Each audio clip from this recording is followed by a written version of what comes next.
রাষ্ট্র কাঠামো মেরামতের ৩১ দফা ও জনসম্পৃক্তি শীর্ষক এই কর্মশালা রংপুর, নীলফামারী ও সৈয়দপুরের নেতাদের জন্য।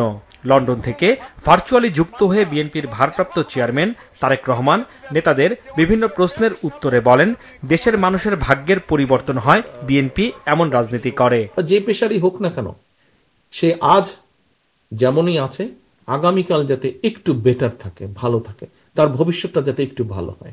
দিনব্যাপী প্রশিক্ষণ কর্মশালার সমাপনী বক্তব্যে তারেক রহমান বলেন, সংস্কারের প্রয়োজন আছে, তবে সিংহভাগ মানুষ যা চায় বর্তমান সংস্কার আলোচনায় তা আসে না। বিভিন্ন গ্রাম থেকে এসছেন, বিভিন্ন পৌরসভা থেকে এসছেন, বিভিন্ন থানা বা উপজেলা থেকে এসছেন। আপনারা যারা প্রত্যেক দিন প্রত্যহ সাধারণ প্রান্তিক মানুষ বলতে যাদেরকে বোঝায়, তাদের সাথে যারা উঠা বসা করছেন, আপনারা আলোচনা করেছেন যাতায়াত ব্যবস্থা নিয়ে, যা জনগণের একটি চিন্তার বিষয়। প্রান্তিক সাধারণ মানুষ বলতে যাদেরকে বোঝায়। আপনারা আলোচনা করেছেন স্বাস্থ্য খাত নিয়ে, যা সাধারণ মানুষের কনসার্ন। আপনারা আলোচনা করেছেন পানি সমস্যা নিয়ে বা তিস্তা নিয়ে, যা সাধারণ মানুষের কনসার্ন। আপনারা আলোচনা করেছেন কর্মসংস্থান নিয়ে, যা সাধারণ মানুষের একটা মাথা ব্যথার কারণ। আপনারা আলোচনা করেছেন সেটি উত্তর অঞ্চল হিসাবেই হোক, সামগ্রিক দেশ হিসাবে হোক, এলাকার উন্নয়ন নিয়ে। খুব কম সংখ্যক মানুষ আপনারা আলোচনা করেছেন ৭০ অনুচ্ছেদ। খুব কম সংখ্যক মানুষ আপনারা আলোচনা করেছেন আমাদের ৩১ দফার দ্বিতীয় রেইনবো নিয়ে, অথবা আপনারা আলোচনা করেছেন অন্য পলিটিক্স, নারী আসন বা অন্য কিছু নিয়ে।